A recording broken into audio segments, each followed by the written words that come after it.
আমাদের এই দল এই পাশ বা এই পাশের কারো নেতৃত্বে আওয়ামী লীগের ফ্যাসিস্টদের কেউ হত্যা হয় নাই, খুন হয় নাই। এই যেমন আমরা ৭১কে বুকে লালন করতে পারিনি, ধারণ করতে পারিনি, বারবার মিথ্যা চেতনার কথা বলেছি, কোনো ক্রমে এই জুলাইয়ের চেতনা যেন কোনো আমলা হোক, এমপি হোক, মন্ত্রী হোক, কোনো কারো কারণে যেন জুলাইয়ের চেতনা নষ্ট না হয়, সেদিকে আমাদের সকলকে আমাদের নজর দিতে হবে।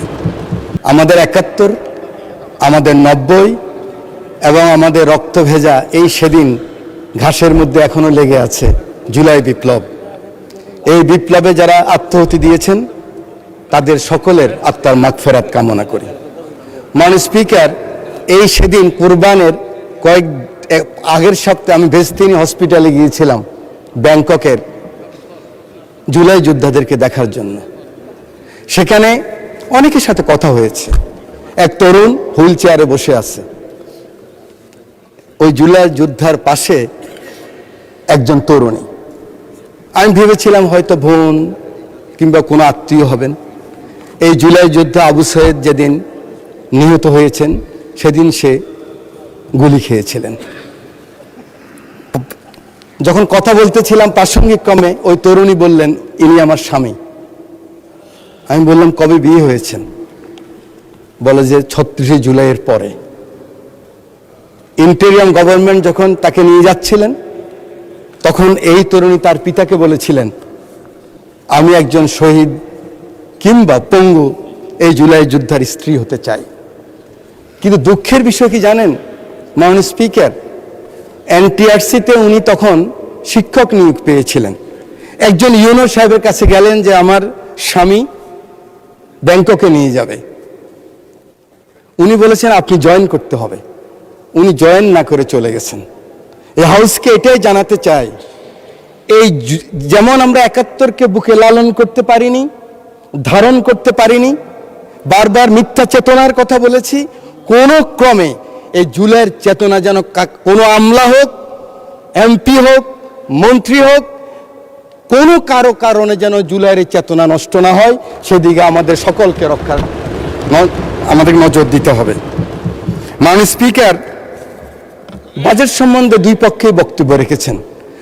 আমার সিনিয়ররা আছেন যারা 40 বছরে পার্লামেন্টে আছেন, সেরকম সিনিয়র লিডারও আছেন।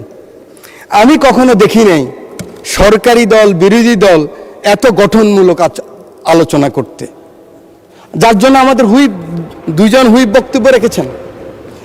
ওরা দুইজনেই একদম ক্যাটাগরিক্যালি বলেছেন বিরোধী দল কিভাবে ভূমিকা রেখেছেন। সরকারি দল আমরা যারা আছি, ডেমোক্রেসির প্রথম কথা হলো পেশেন্স, এবং ইসলামিক রাজনীতির প্রথম কথা হলো সবর। এই দিকেও সবর আছে, এই দিকেও পেশেন্স আছে। এই জন্য দুই দিককে আমি ধন্যবাদ জানাই, অভিনন্দন জানাই। মাননীয় স্পিকার, এই বাজেট সম্বন্ধে অনেক কথা হয়েছে, আমাদের অনেক চমৎকার চমৎকার আলোচনা হয়েছে।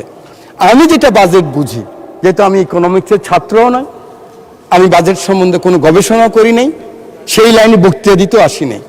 আমি এসেছি আমার মানবিক প্রধানমন্ত্রী, যিনি এই হাউসের নেতা, তিনি কিন্তু এই পাশের নেতা নয়, তিনি দুই পাশের নেতা। বিরোধী দলের নেতা, তিনি এই পাশের নেতা। এই চেয়ারকে ঘুরিয়ে যখন হাউস অব দ্য লিডার বলে, লিডার অব দ্য হাউস বলেন, এই চেয়ারের উত্তাপ আমি বুঝি। এভাবে যখন উনি বলেন এই সবুজ চেয়ারের উত্তাপ আমি বুঝি, আমি মনে করি আমার সরকারি দলের মন্ত্রী থেকে শুরু করে আমার মতো হুইপ বা এমপি পর্যন্ত ওনার অ্যাটিটিউড কি আমরা বুঝি, আপনারা নিশ্চয়ই বোঝেন। উনি যখন বলেন ৩৬ জুলাইয়ের পরে ৩৭ জুলাইতে উনি যখন পল্টনের জনসভায় বলেন, আমরা এমন কোনো কাজ করব না যে কাজে অন্য ক্ষতিগ্রস্ত হয়। কোট, উনি বলেছেন আমরা আমাদের কোনো প্রতিহিংসার কারণে, কোনো হিংসার কারণে যদি অন্য ক্ষতিগ্রস্ত হয়, তাহলে আমাদের যে মিশন, আমাদের যে এই যে জুলাই যে আকাঙ্ক্ষা, সে আকাঙ্ক্ষা পূরণ হবে না, আনকোট।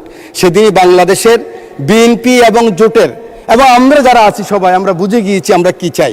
এই পার্লামেন্টে এই চেয়ারে বসে তোফায়েল আহমদ সাহেব মরহুম উনি বলেছিলেন, বিএনপি জামাত যদি কোনো কারণে আল্লাহ না করুক ক্ষমতায় আসে, সাথে সাথে 500,000 পিপল খুন হয়ে যাবে। আপনারা জানেন আমাদের এই দল এই পাশ বা এই পাশের কারো নেতৃত্বে আওয়ামী লীগের ফ্যাসিস্টদের কেউ হত্যা হয় নাই, খুন হয় নাই। মাননীয় স্পিকার, আমাদের ভাগ্য আমরা একজন মানবিক লিডার অফ দ্য হাউস পেয়েছি।